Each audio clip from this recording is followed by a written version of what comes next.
Let me be honest with you.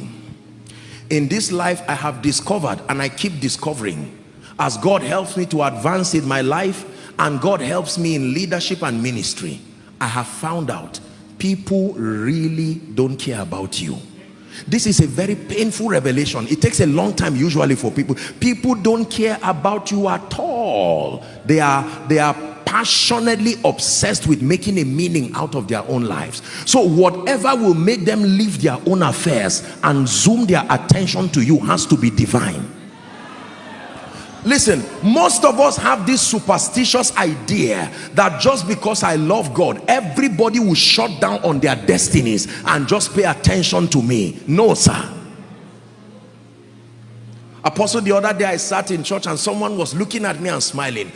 My brother, as he was looking at you, he was thinking about something else. I can almost tell you, you are not the one he was looking at. I'm not being sarcastic. Have you seen people talk and walk and you think they are talking to you, but they are talking about themselves? How is this rent going to come? Say, sorry, I'm not talking to you, I'm discussing something serious. Listen, do you know why I'm teaching you this? It's not just to laugh and to scorn.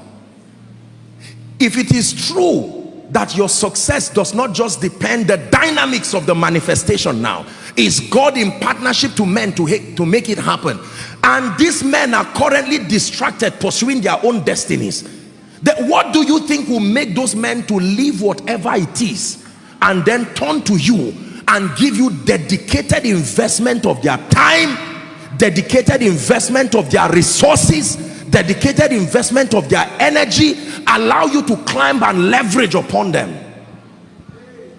I was preaching, come Sam, I was preaching years ago, and a man of God preached before me, and he shared a story that I found very, very powerful.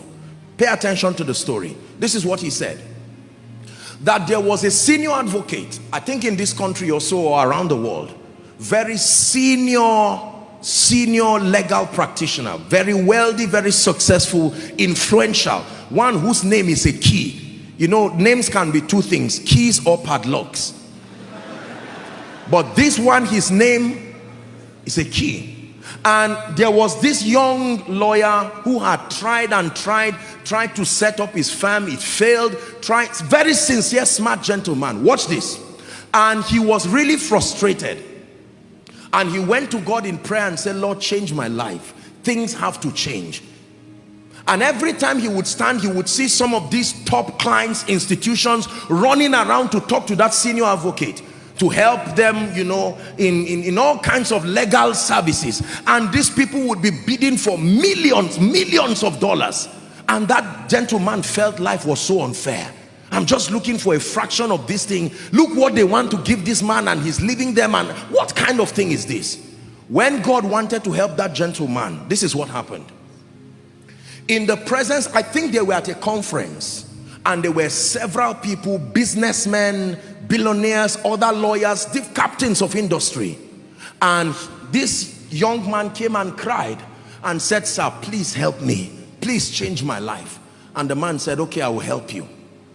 And he said, follow me. And he came out of the veranda, and everybody was looking at him. Oh, this is that our senior advocate. What is he doing with this guy? Then he began to talk with him.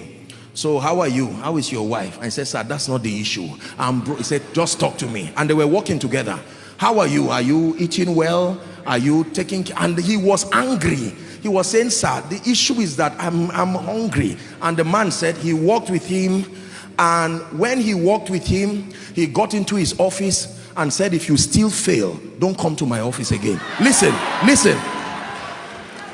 Do you know what he was doing? People were saying, who is this man?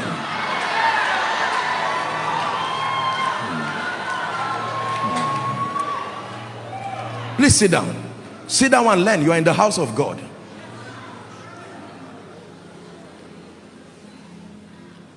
The gentleman came out, true story.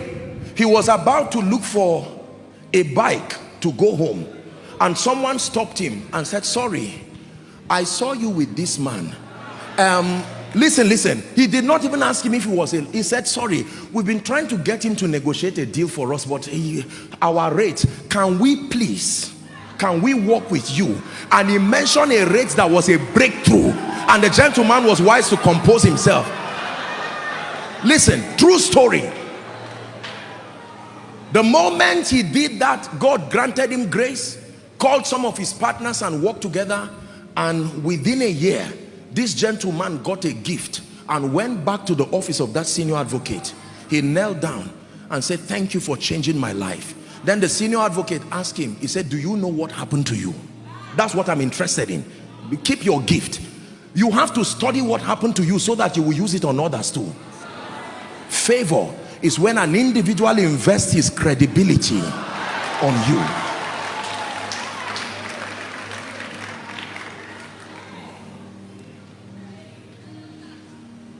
Listen carefully. Who likes you in this kingdom matters. For many of us, we live in a world where the only thing we know is money. Once money is not in front of you, you don't care about any other thing again. If they keep money and they keep men, you will carry money and it will finish and you will go back to square one.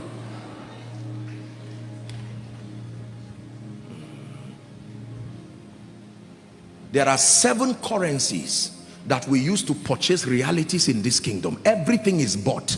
There are 7 currencies. The least of them is money. I pray for you, Koinonia, from the depth of my heart. May you never be so poor that the only thing you have is money.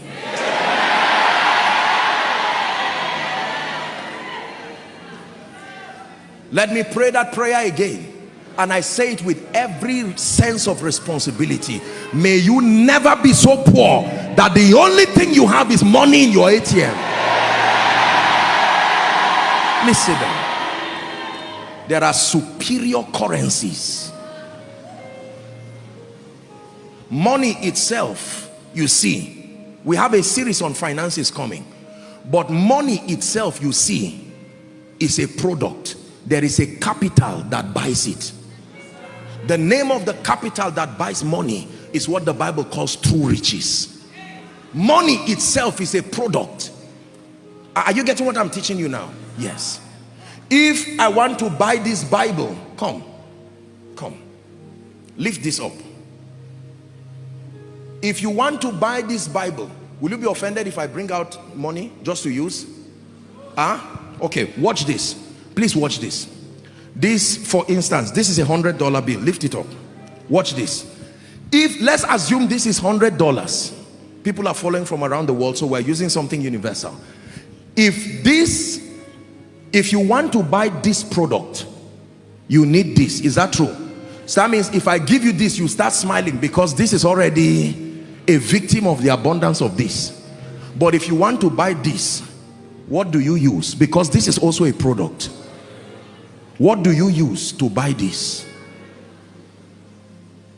Money buys this. But what if it is money you want to buy itself? What do you use to buy it? The one who is wealthy is not the one who has this. The one who is wealthy is one who has the capital that buys this. I've made up my mind to go God's way for the rest of my life. I've made up my mind. You know, many people believe that preachers are unintelligent people, and when it has to do with salvation alone, that they have something to say.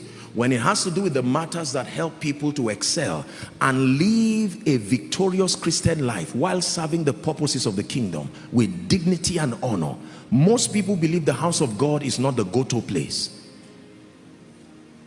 It's a wrong narrative, and I hope that by these meetings God is using it to, he's changing our minds. The church is not a nuisance to civilization. Please understand this. Not every man of God is moving around trying to look for money and manipulate people. There are people who fear God sincerely and intend to be contributors to nation building. Are you learning? Thank you. Thank you. Now listen, pay attention. Favor